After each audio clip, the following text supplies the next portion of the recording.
When a student applies to school, they'll get back an award letter that says, how much the school is going to cost them.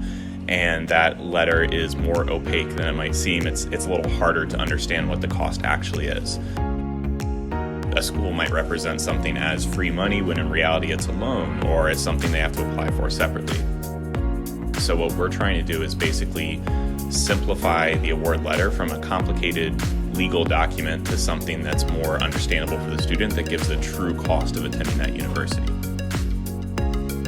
DecidED automatically translates exact costs and aid amounts within a student's financial aid letter in seconds.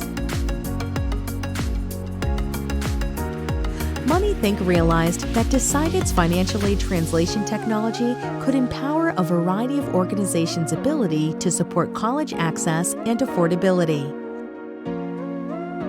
It's as simple as putting a button on your website that asks students to upload their letters and sends that letter to DecidED for translation.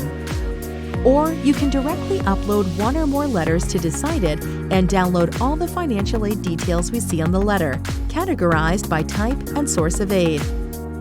DecidED's API can translate and categorize a collection of hundreds or even thousands of letters within minutes. Using DecidED saves hundreds of hours of administrative tasks like data entry, collection, and analysis, streamlining organizations' abilities to access and act on financial aid insights. Reach out to learn more